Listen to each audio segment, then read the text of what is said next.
Hi everyone, welcome to Elvis Presley, past, present and future. Thank you so much for being with us on this journey. I hope you enjoy this episode. Let's get into it. During his army stay in Germany, there are rarely photos of Elvis smoking. But indeed, Elvis's cigar passion began in Germany. During his military service in Friedberg, Elvis discovered the Villinger Kiel. Elvis bought 3 cigars each from different brands in October 1958. A favourite was immediately the Villinger Kiel and Emery. The Emery was smoked by his father. Elvis always chose the cigars himself, but he paid for his dad's. Often, however, he ordered the cigars to be delivered to his home in Germany. But even after his return to the US, Elvis remained true to the Villinger. The month of August in 1959 was a busy one for Elvis.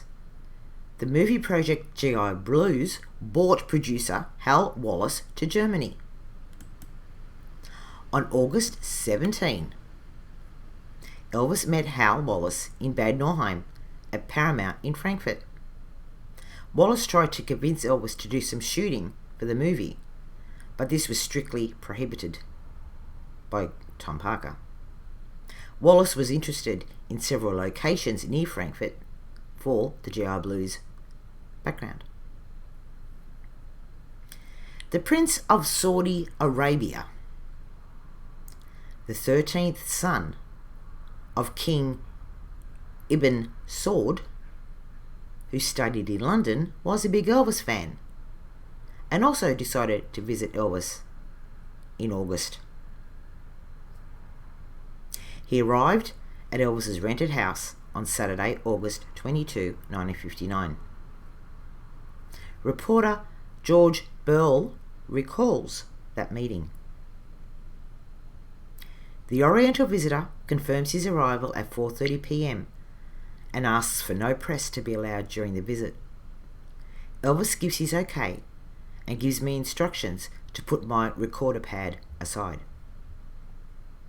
A black limousine rushes up and stops in front of the villa. Only the chauffeur wears normal clothes. The others wear white burnouses and wide belts with ornamental daggers. The prince enters Elvis's villa with 2 servants and is welcomed by Elvis. The servants present Elvis in the name of the Saudi Arabian prince with a package of gifts for the second prince in Bad Nauheim.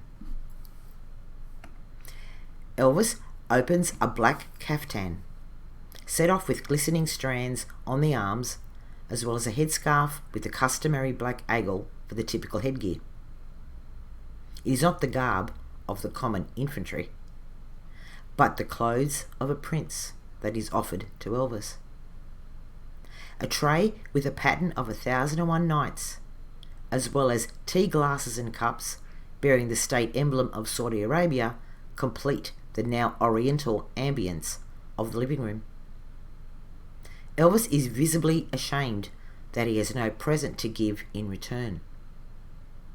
The prince is a big fan of Elvis and shows a lot of enthusiasm over a photo that Elvis gives him as a substitute present. Elvis puts on his new clothes and he is admired by Elizabeth, Cliff, Gleaves and Lamar. The hour visit flies by. The prince has to leave to attend other appointments. He leaves Elvis wearing his Arab clothing. It is surprising to everyone when Elvis meets his fans that evening in his usual civilian clothes. No one thought he was ever going to take off his new clothes. In September of 1959, another Nauheim citizen had an encounter with Elvis. It was baker Walter Knasmuller, who presented Elvis with a chocolate cake. With Elvis, Vernon, Minnie May, Elizabeth Stefaniak, Mrs. Piper, Cliff Gleaves, Rex Manfield, Joe Sposito, Charlie Hodge and Lamar Fike, as well as a constant stream of other visitors, the house in Goat Street was always more than lively. Though Vernon and the other men often went out drinking, because alcohol was rarely permitted in Elvis's presence, not even when they were guests. It was during this time that Elvis started taking Dexedrine to keep him awake during army manoeuvres. Elvis believed Dexedrine was completely harmless. The mounting stress Elvis experienced came not just from the army, but from those he gathered around him to help him shut out his problems. Elvis was constantly pestered with individuals in competition for his attention and money. A distant uncle in East Prairie, Ohio, wanted to borrow some money for a house. One of his friends needed help for his parents who were not doing so well. Other soldiers in the barracks who visited the house often were always leaning on him. Even Elizabeth Stefaniak's mother complained that he wasn't paying her daughter enough money.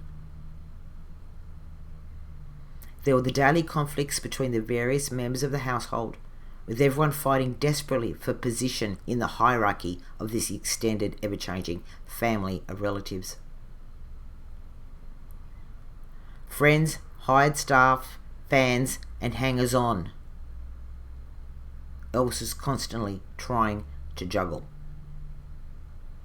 This created a minefield of conflicting interests and demands through which Elvis, with little experience to guide him, had to tread carefully every day. Rarely able to relax fully in any social situation, unless able to judge or trust the motives of those around him, he had become increasingly suspicious and withdrawn, isolated by his growing fame and fortune. The jealousy, possessiveness, intrigue, and backbiting were becoming commonplace. All Elvis wanted was a little bit of peace. The pills, therefore, may have helped him to face the more unpleasant manifestation of total hero worshipping. Priscilla Presley was born Priscilla Ann Wagner on May 24, 1945 in Brooklyn, New York. Her father, James Wagner, was a US Navy pilot who was killed in a plane crash when Priscilla was only a few months old. Her mother, Anne, remarried Paul Beaulieu, an Air Force officer, in 1948. Her family moved several times, and her father was now stationed in Germany. It was there she met Elvis. In Germany, 14-year-old Priscilla would hang out at the Eagles Club, a place for eating and entertainment. She'd often just listen to the jukebox and write letters to her friends. She was there one night with her younger brother. Now, this is where the story gets a bit blurred. Some accounts have it as a handsome man in his mid-20s approaching Priscilla. His name is Cary Grant, and asking Priscilla, "How'd you like to meet Elvis Presley? My wife and I are good friends of his." Whereas other accounts say Priscilla approached Cary Grant and asked for an introduction to Elvis. Whatever way it happened, on the evening of Sunday, September 13, 1959, was the night she was to meet Elvis. She wore a white and navy sailor dress. Cary and his wife and Priscilla drove for 40 minutes to get to Elvis's house. Out of nervousness, Priscilla didn't speak much. When she finally arrived, she entered the house and met Elvis. He took liking to her right away. He seemed to be trying to impress her by playing the piano and singing for her. Much was made of the fact that Priscilla was only 14 when the pair was introduced, but the young girl was mature for her age, and Elvis was mindful of the implications of the situation. From the time of their first meeting until his discharge, Priscilla often accompanied Elvis and his friends to social events, such as movies and parties.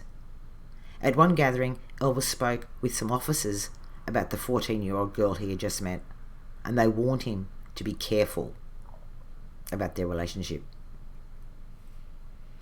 On October 19, 1959, a new manoeuvre started, Operation Big Lift, in Wild Flecken.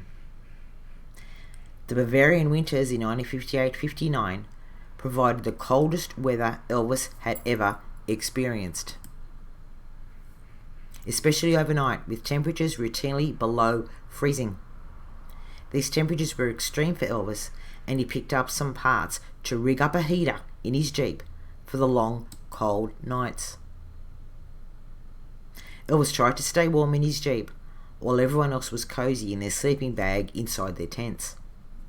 No one got sick, but on the 24th of October, Elvis reportedly suffered another case of tonsillitis and gets shipped back to the 97th General Hospital.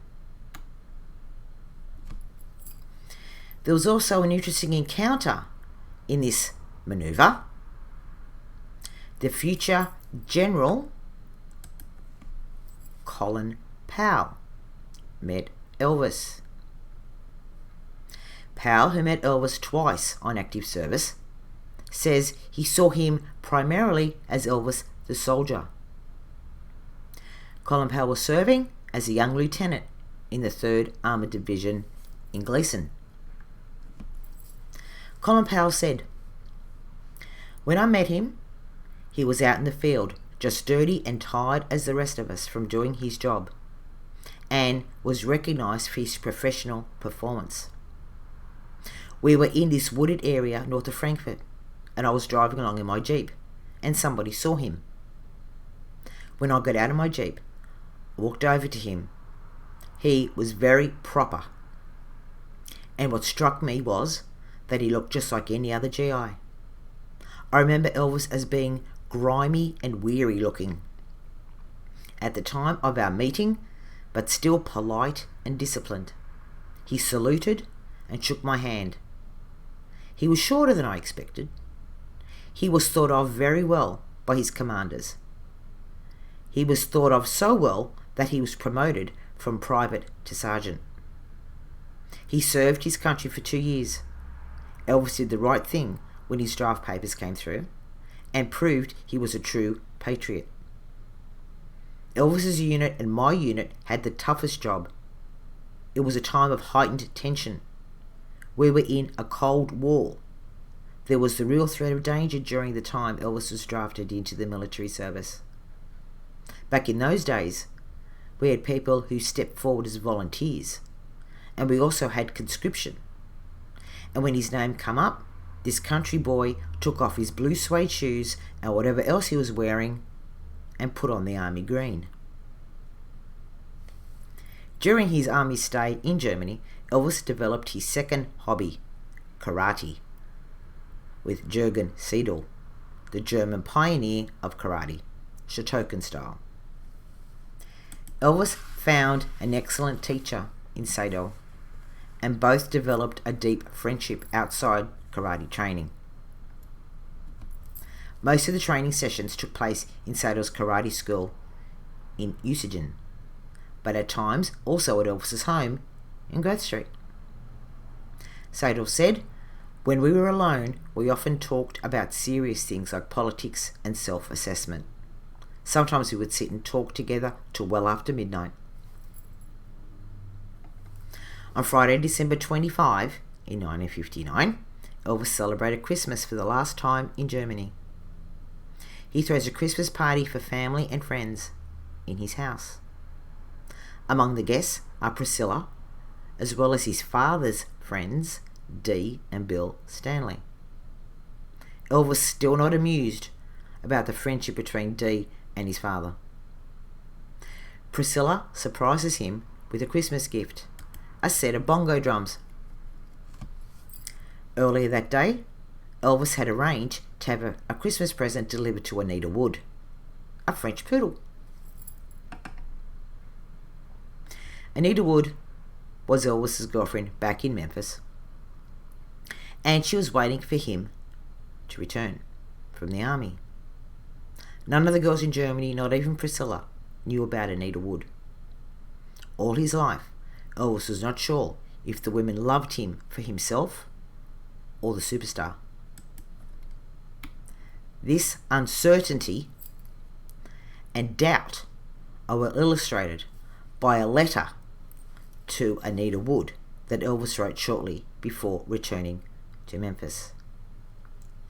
Now guys, this letter that I'm about to read you, I'll be putting it up on the screen so you can read along with me. It's Elvis's handwriting, and this is the original letter. Nothing's been edited. This is exactly how Elvis wrote the letter. Now, and I'll be reading it in its entirety. What you may find offensive is he does describe in explicit detail intimate moments he shared with Anita. If you'd rather not hear explicit details or feel uncomfortable with sexual content, please guys turn down your sound or skip forward in the video.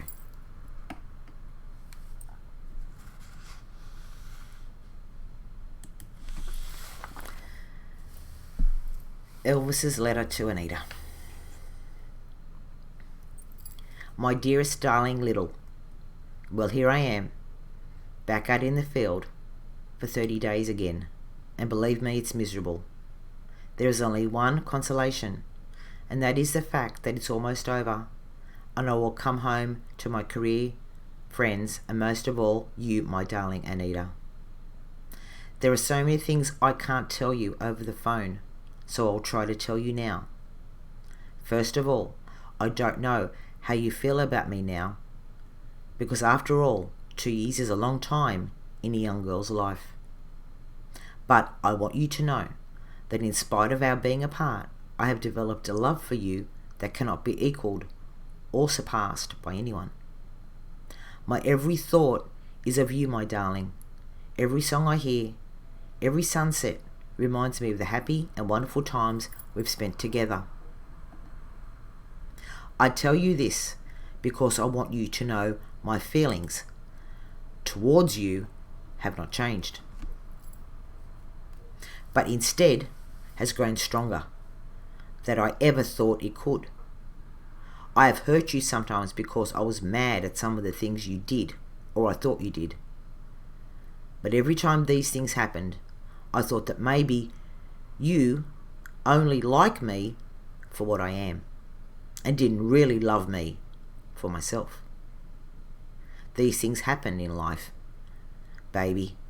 Misunderstandings, heartbreaks, and loneliness. But the fact remains, if it's really love, Anita, if we really love each other, it will last.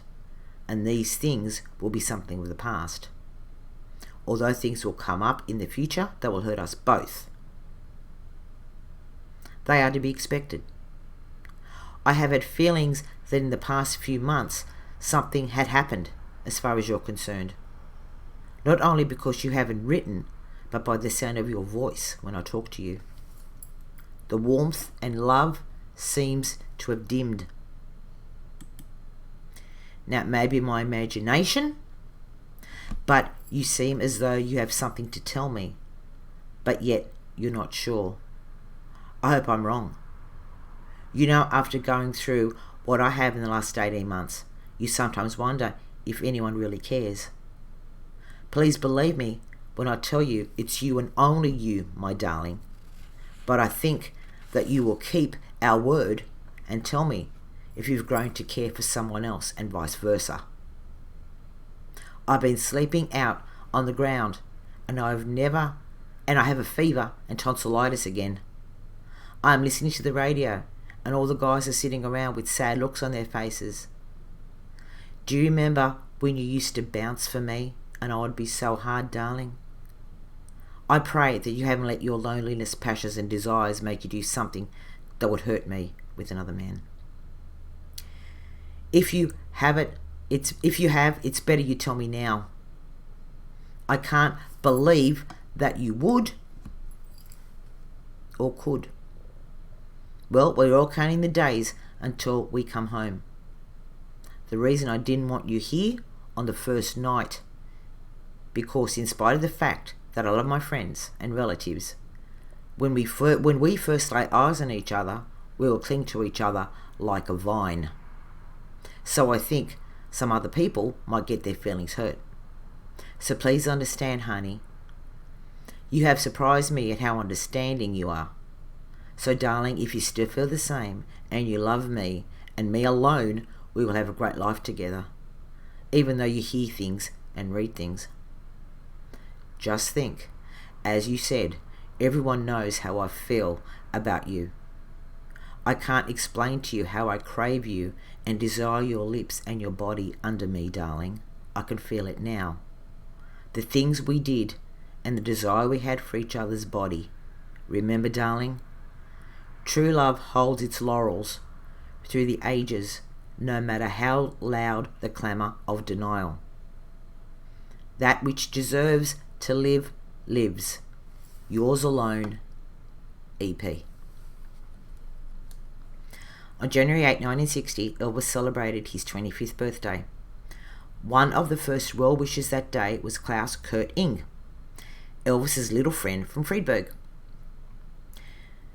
Klaus Kurt Ing recalls that on that day, on the morning of Elvis Presley's 25th birthday, I got on my bike early in the morning and cycled from my hometown in Friedberg to Bad Nauheim, where Elvis lived, with his father and grandmother. It was still dark when I arrived at his house, but there was a light on in the house, so I stood there all by myself and waited until Elvis came out at 6:50 a.m. Elvis was astonished when I congratulated him. He would not have thought that somebody would know his birthday in Germany. As he cleared the window of his Cadillac from the morning dew, I took this picture. I knew that Elvis had to go to the barracks in Friedberg, and I got all my courage together and said to him, "Would you be so kind and take me to Friedberg?" I asked him in my school English, and indeed Elvis said, "Okay." So we drove together in his Cadillac. I think I was the first to congratulate him that day, but maybe his grandma had already made him a cocoa before he left, I mean.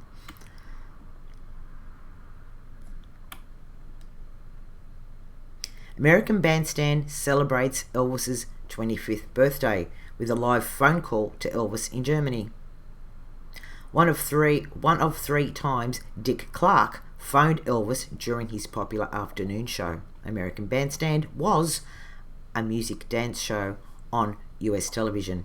It was broadcast from 1952 to 1989. The longtime presenter and producer was Dick Clark.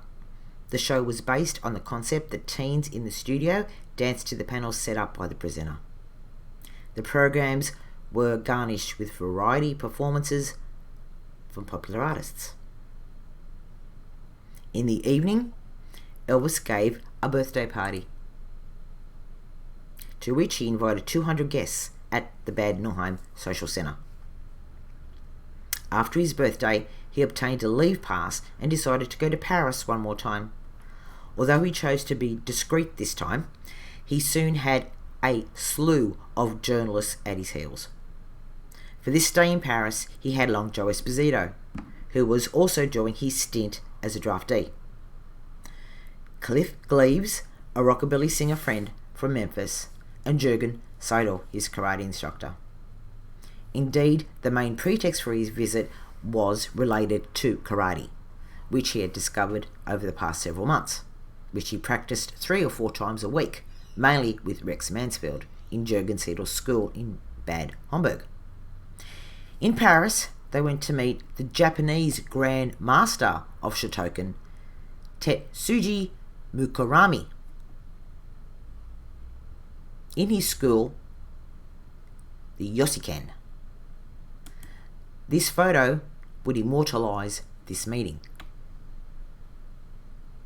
The group of buddies out on the town arrived in Paris on Tuesday, 12th of January. And again, they stayed at the Prince de Galles Hotel, and where they reserved the same suite as they had before. Once again, Elvis generously told his friends they could order anything they wanted and that he would pick up the bill. Yet it would be wrong to think that Elvis was only interested in the superficial side of Paris. He took real pleasure in introducing his friends to the city, the Eiffel Tower, Notre Dame, and he also went to Makarami school on several occasions because he really wanted to improve his knowledge of karate. On the 24th of January 1960, Manoeuvres Winter Shield began. The last one that Elvis took part in as a soldier. Before his last manoeuvres trip, Elvis got a complete health check. Now, I'm going to go through this health check with you all. I think it's most interesting. And we'll explain it and talk about it along the way. Now, this health check, it's out the top there. It's got his details. In the middle is his parents' details. Now, down the bottom is what I want to discuss. You can see all the columns and the check marks, or the crosses that are there. Now, you see on the very, very far left-hand side in that first column, there is a check mark next to mumps. Elvis had mumps. There is a check mark next to whooping cough. There is also a check mark next to ear, nose and throat. The very, very far left column, guys, I'm talking about. The second column, go down almost to the bottom of the page, and there is a check mark next to being a sleepwalker and frequent or terrifying nightmares. I can't see that. That is very, very small. So I hope that I'm reading that correctly. The third column is clear. And the fourth column says frequent trouble sleeping. And that's where it says frequent or terrifying nightmares. So Elvis did have some issues back then, and they were noted in that health check. It's actually the second page of this health check that I want you guys to have a look at. You can see there where it does say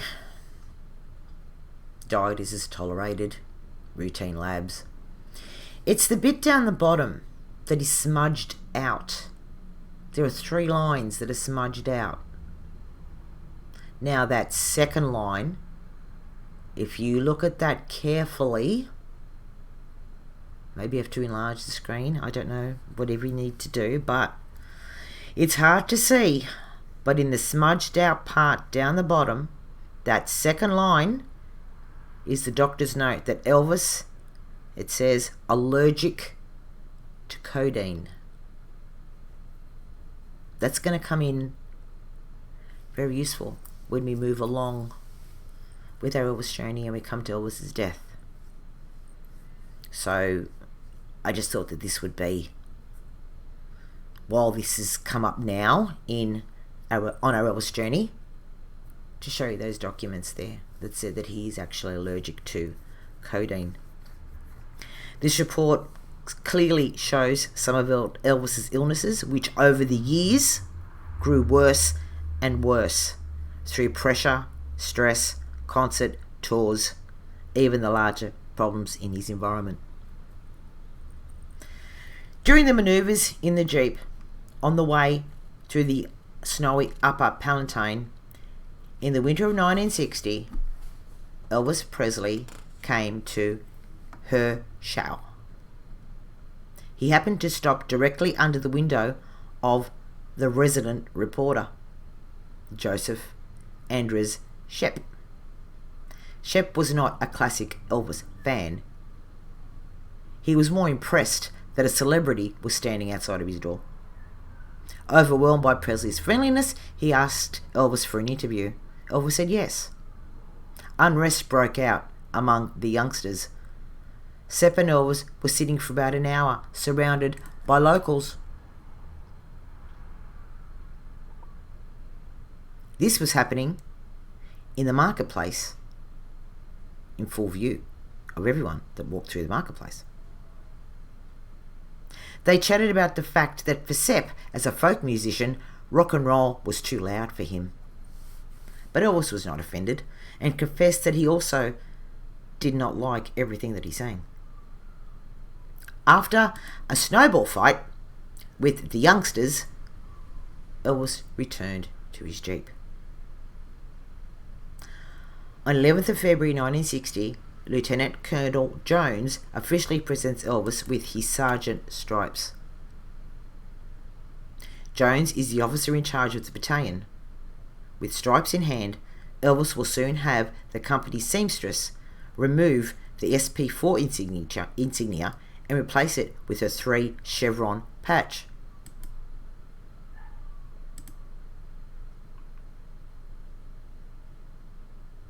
Elvis was made acting sergeant while at manoeuvres in Wildflecken. Later, Lieutenant Colonel Thomas S. Jones gave Elvis his new stripes, boosting his rank to E5 and his pay scale to 145.24. Slowly but surely, Elvis's stay in Germany is ending. His military service ends on March 5, 1960. The first sign that he was due to return to the USA for his discharge came on February 12, when his Aunt Delta, daughter of Grandma Minnie May, came to help in Bad Nauheim. She helped her mother to pack for the journey home. The farewell of the Presley camp from Germany is being prepared. A furniture van is booked to pick up the furniture from the house. There is loads of luggage, over 3,000 records alone, and more than a dozen sea bags with fan mail. This pic is one of the last times that Elvis is preparing for duty in Germany. A newspaper report article appeared in the Daily News. It reads, "Soon his duty will be over and his fans will get him back. Elvis will fly from Frankfurt to America on March 3rd, and then he will be officially discharged. Presley is looking forward to his discharge. He said, 'The army was a good experience and I found many friends.' His superiors and his comrades talked positively about him. What is Elvis going to do when he's a civilian again? First of all," Elvis said, "I'm going back home to Memphis. I'm going to sing, I'm going to do movies, and I'll be on a TV show with Frank Sinatra. On April 20th, I have to travel to Hollywood for my new movie, G.I. Blues." When he was asked if it's true that the record sales during his army stint earned him about 4.5 million German marks, Elvis answered, "I didn't have time to care about that. As soon as I'm back home, I'll make sure to count my money." Already, by mid-January, the army were concerned that getting Elvis out of Germany would be more difficult than it was to get him in. Elvis had become increasingly more popular with the German teenagers, and they were fearful that the crowds which gathered for his arrival at Bremerhaven would turn into a riotous mob for his departure. An official press release was issued, dated 27th of February, stating that contrary to earlier plans, Elvis would fly back to the USA instead of going by train and troopship. On March 1, he would hold a press conference, and on March 2, he would leave by plane from the military base of Frankfurt Airport. After throwing a goodbye party, there was no more singing inside the house. Elvis was packing his collection of 2,182 gramophone records and his clothes. while the German removal men were stuffing thousands of fan letters into a dozen big sacks for shipment back to the USA at Army expense. At the press conference, the press were informed this is Sergeant Presley's firm departure time. The lieutenant announced gravely, he will arrive at the military airport at approximately 5 to 5 tomorrow and will proceed directly to the aircraft. Finally, 17 minutes later than scheduled, Elvis appeared, wearing a sheepish grin and dressed in a hand-tailored uniform with 3 gold stripes. His left leg began bouncing nervously up and down the minute he took his seat behind the table. The conference began. As expected, the questions were unspeakably commonplace, and Elvis, as usual, had already mastered the art of being utterly charming while saying nothing and revealing even less. There was no surprise answers either. Also attending the press conference was Air Force Captain Marion McGuinness. Do you guys recall the name Marion? Elvis's early days?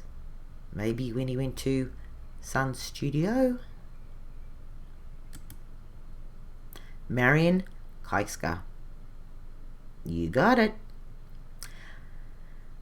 Better known under her maiden name of Marion Keister.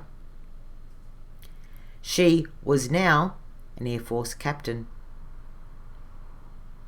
Finally, as the press conference ended, Elvis recognized her at once and excitedly blurted, I don't know whether to kiss or salute in that order, said Marion. Marion knew Elvis.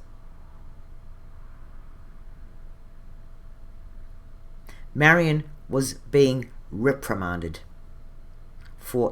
by an irate officer for being so friendly with Elvis as he was taking leave of the building. After a lot of handshaking and joking with his former comrades in front of the orderly room, Elvis climbed into a car and was driven out of the barracks to avoid being pursued. He changed cars en route, transferring from the army vehicle to a green Fleetwood, reportedly driven by his father, Vernon. At approximately 11:40 a.m., the car arrived at his home, where the usual teenagers had swelled to a throng, all anxious for one last moment with their idol. Elvis fought his way to the house. Shortly after, a removal van arrived to take the rented piano back to its owner, Music House. Elvis, Vernon, Minnie May, Lamar Fike, Cliff Gleaves, and Elizabeth Stefaniak had their last lunch together, turkey and chips, in the house that was their home for the past 18 months. Shortly after 2 p.m, a car arrived to collect Elvis, and he returned to the barracks at 5:40 p.m.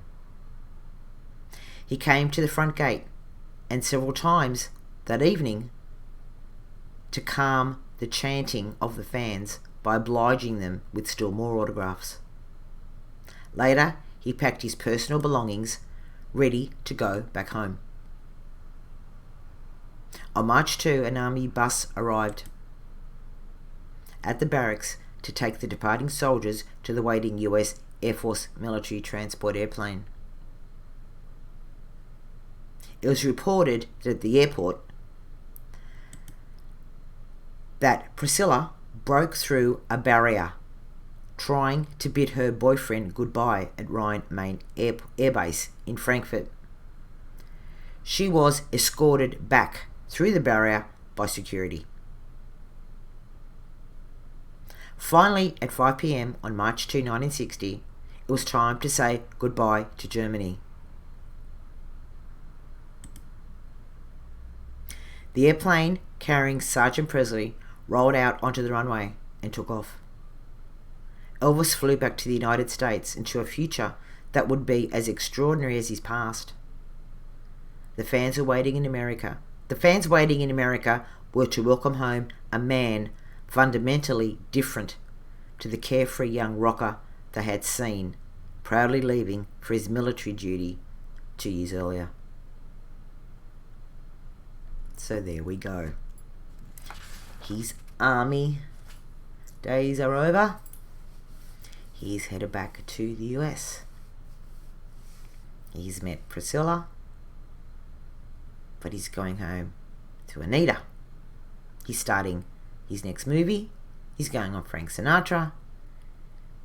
He has got a world, absolute world of things in front of him that he's going to accomplish and that he's going to do. Stay tuned for the next edition as we start to take Elvis through the movie years. Don't forget to like, subscribe and comment. I do hope you have enjoyed this episode, and I'll see you all next week. Take care. Bye.